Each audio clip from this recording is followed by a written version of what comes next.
Hi, everyone. Welcome to Jehovah Boy. I'm your host, Doug Smith. Thanks so much for tuning in. Welcome to the show. We are back with another listener email episode. Please keep those emails coming in, jehovahboypodcast@gmail.com. You do not have to be an ex-Jehovah's Witness. Any stories of religious extremism, whether it's J-Dub, Scientologist, Hasidic Jew, Mormon, Children of God, Nexium, Wiccan, whatever the hell you got, I would love to hear it. There's so many parallels that I'm sure we're not too different, you and I, whatever background you come from.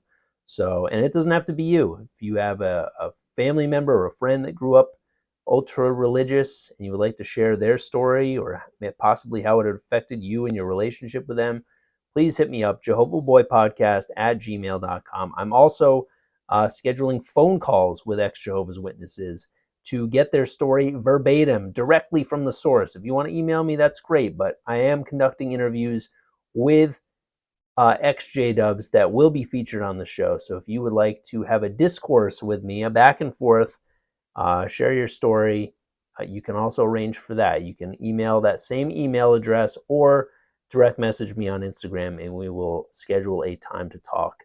If you are supporting the Patreon, thank you so much. If you have a free subscription, great. If you'd like to throw a couple shekels my way, sign up for a monthly monetary subscription. That would mean the world as well. All my videos, previous episodes, my entire archive of previous podcast episodes are up on my YouTube channel, youtube.com/Jehovah Boy. Make sure to hit the subscribe button for all sorts of Jehovah Boy content in addition to stand-up and sketch videos. I think that covers the shameless self-promotion portion of the show. Now, without further ado, let's jump into today's email that comes from Trish, who writes, "Hi, Doug. Please note this may be uncomfortable for you because it includes appreciation and acknowledgement of your talent.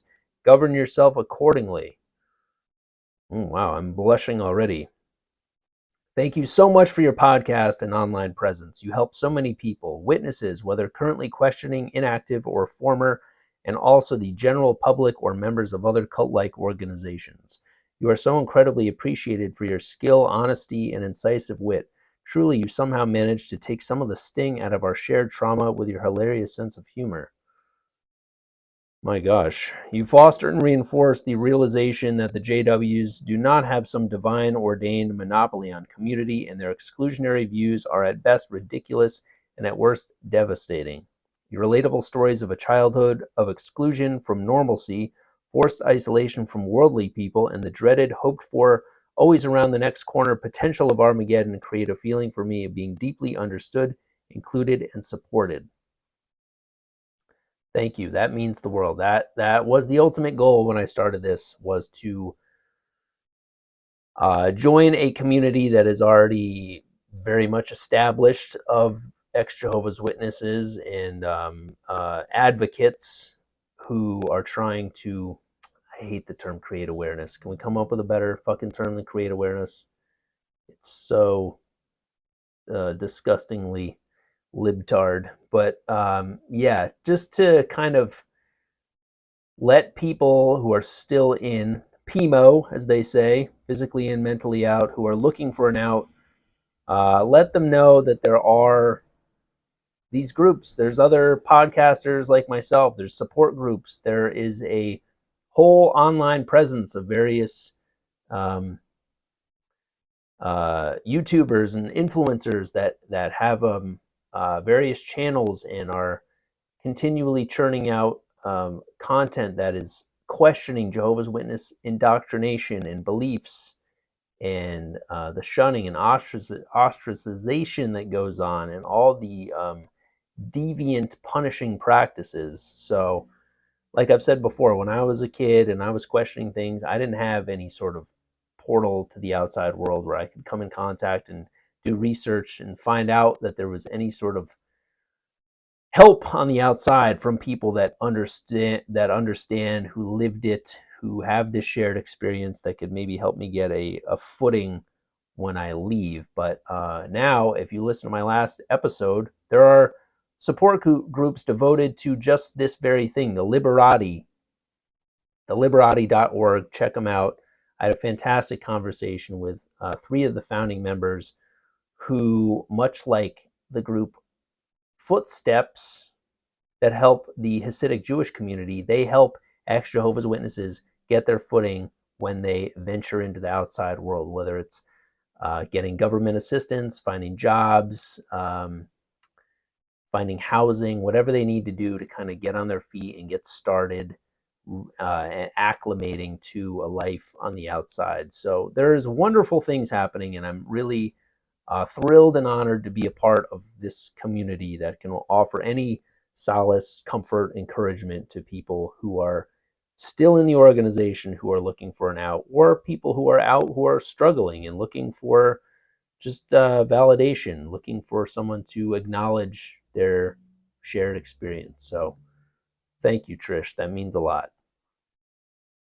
I was born into the crazy J-Dub world and raised in a household of extremes. My mother was a fanatical adherent who took everything literally and raised her kids in such insanely strict compliance to the society's rules, principles, and direction.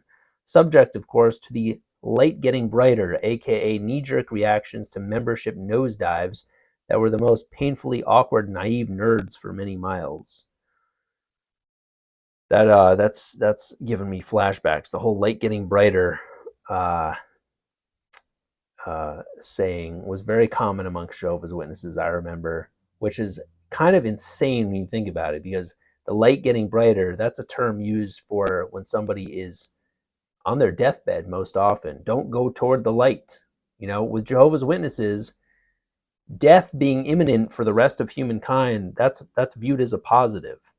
So the light getting brighter, that's like this 0.1% that will survive Armageddon, Jehovah's Day of Judgment, and the rest of the population, 99.9% of the population, billions of people will just be obliterated in front of our very eyes. That's a positive. The light's getting brighter. Death is coming for all non-believers. So remain in the faith. It's pretty appalling when you think about it. My mother is elderly, even more fanatical than ever, and still holds out hope that her daughter, who was abused by an elder, will come back to the fold. My father, who ironically introduced my mother to this fantastic cult, got himself disfellowshipped relatively early on. He smoked, drank, did drugs, and had the most erratic, violent, and terrifying temper and mood swings that had the whole family walking on eggshells. Wow, swell guy. Really swung for the fences there. Smoked, drank, did drugs, erratic, violent temper. Yeah, if you are have a inclination to succumb to alcohol, drugs, mental illness, Jehovah's Witness lifestyle is not going to dampen that or those behaviors at all. If anything, it's going to exacerbate it because it's so repressive and controlling that, I mean, yeah, it's going to make you want to lean into all that shit way more. So that honestly makes a ton of sense. Sucks that you had to put up with that, but I mean, I get it. If I was raising a family in the organization and I realized what I was doing, I would probably lean into the booze and hard drugs full throttle. We grew up in a small city, and our presiding overseer was, unsurprisingly, a child molester. In a great tactical move for him, he was also an elementary school principal, nothing like having constant access. There are a million stories like mine, milder and more severe variations on this theme of a childhood wrapped in the spiderweb of mind control, fear, double lives, spying, and reporting to elders. And of course, many of those same elders then abusing children and teens. I call that second schooling. This lady's got all sorts of hip lingo. Yes, there's a lot of grooming going on. Man, the fact that this guy was an elementary school principal as well, god damn, he really had it all mapped out. In short, it was a good time. As many ex-JWs do, I suffer from anxiety, depression, constant worry, and deep sadness over the loss of time to this ridiculous, glorified printing company turned wacky evangelical money-making machine. As you may or may not know, Jehovah's Witnesses did not start out as the the cult that they are today. They did start out as a publishing company, the Watchtower Bible and Tract Society. They were simply churning out Bible-based literature. They were not trying to brainwash anyone or create the empire that they now have built. But obviously there were opportunities for climbing various ladders and control and manipulation, and now through the foundation of the governing body that's been in existence for decades, there are basically 8 old dudes at the top that are calling all the shots, pulling all the strings, have um, millions of people subservient to them, um, and mapping out their whole lives in accordance to what they deem suitable or not suitable in terms of proper behavior in the eyes of Jehovah.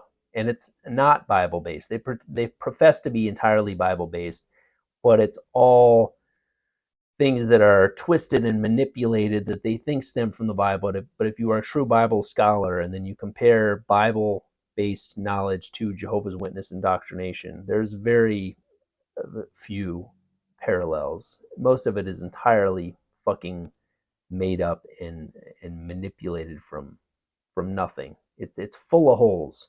You question any real theologian or Bible scholar, if they are to grill a Jehovah's Witness, the Jehovah's Witness will fold like a house of cards within minutes. They have nothing to fall back on.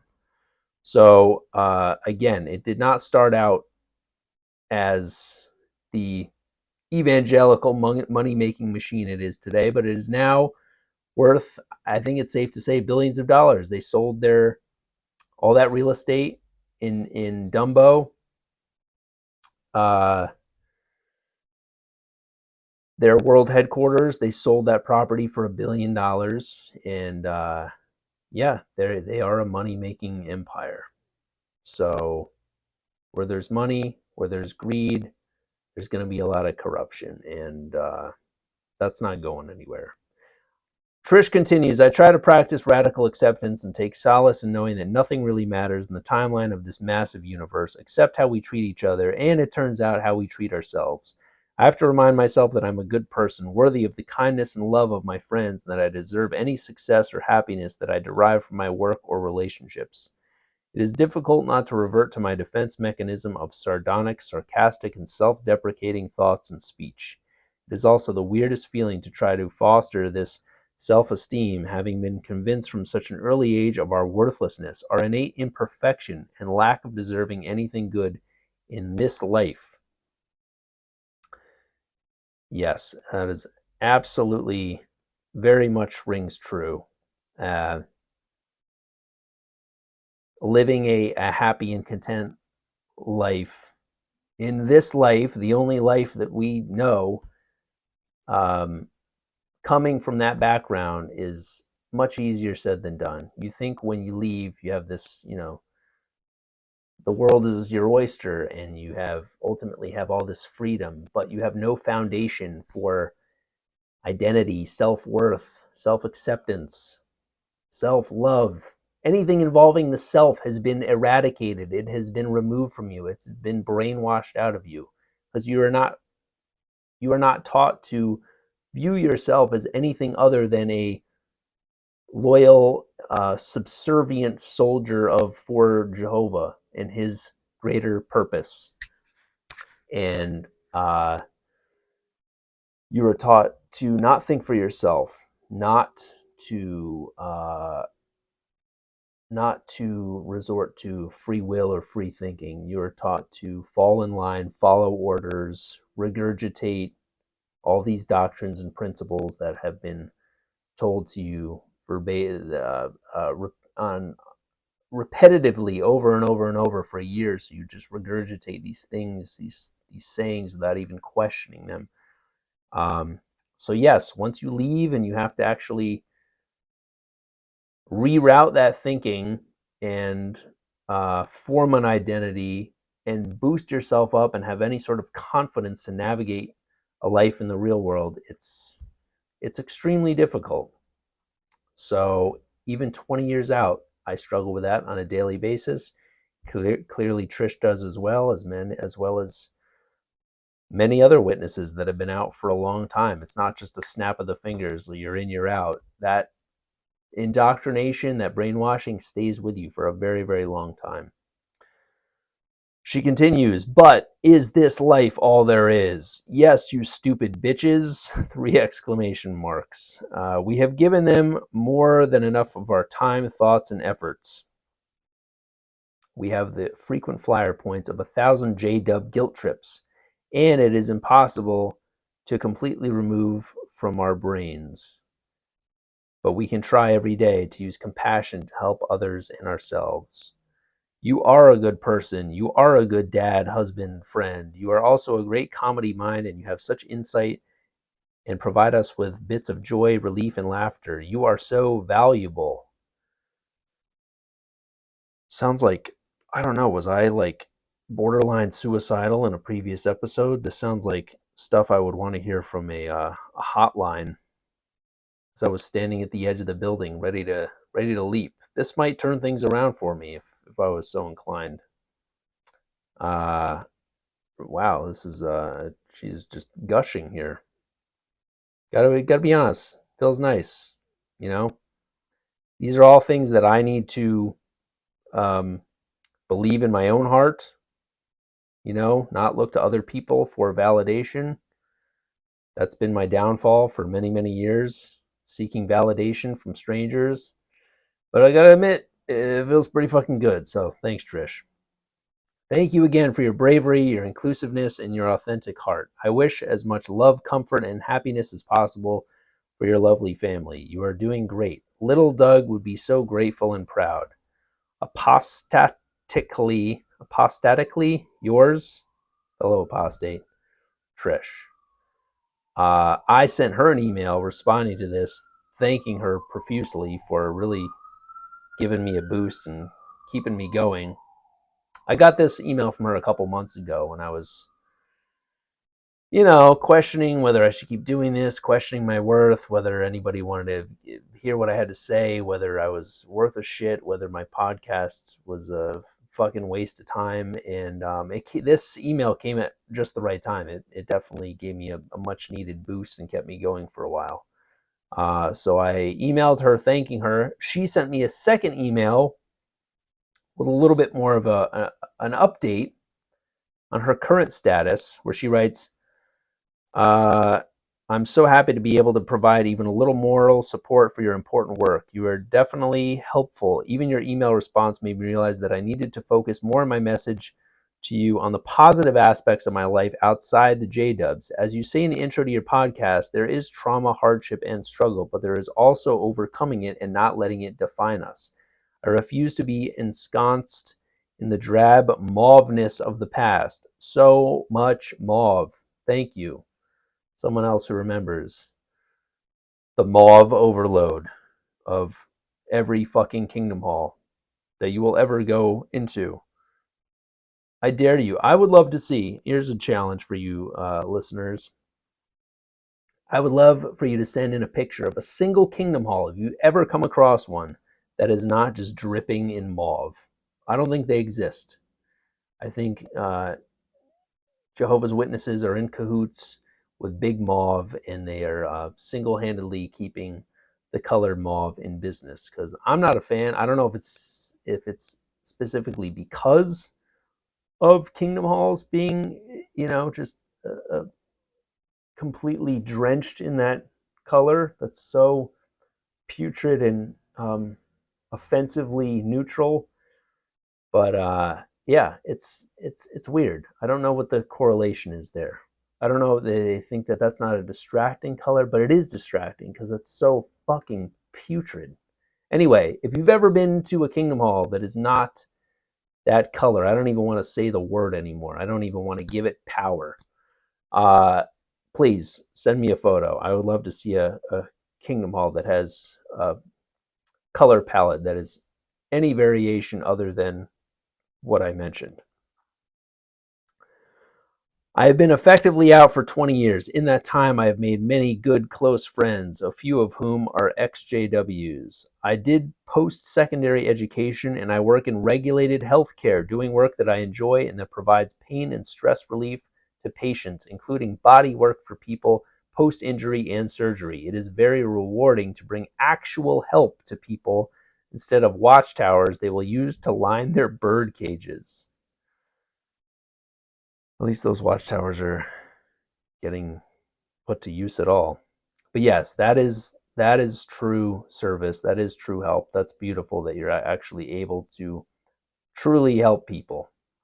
Because I've said the same, that what is called service, the word service had a negative connotation to me for so long because Jehovah's Witnesses have bastardized that term service into something so icky and corrupt.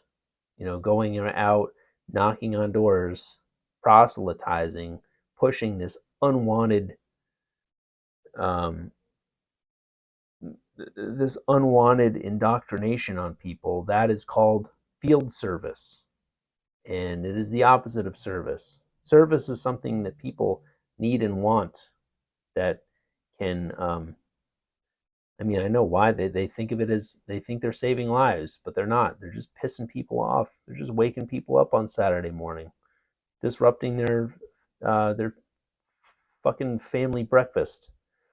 It's a service that nobody wants. So it's wonderful to see somebody jump from that into some sort of work that is actually being of benefit and help to people.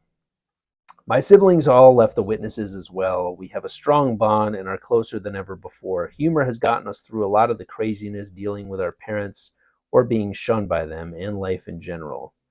I have told quite a few people about both your Instagram and your podcast and will continue to do so. You are also helping to encourage people in recovery, and that is wonderful. Your choice to be vulnerable and real is so inspiring. Thank you again, Trish. Thank you, Trish. This really, really meant the world to me. Thank you for giving me a much needed boost and let me know that this work that I hope is a service to people is of any worth and is helpful. I like to believe it is, but it is nice to get that. As much as I wish I didn't need it, it is nice to get some validation from listeners, viewers, fans, anybody who's been supporting me on this journey thus far. I thank you. Keep those emails coming in. JehovahBoyPodcast@gmail.com.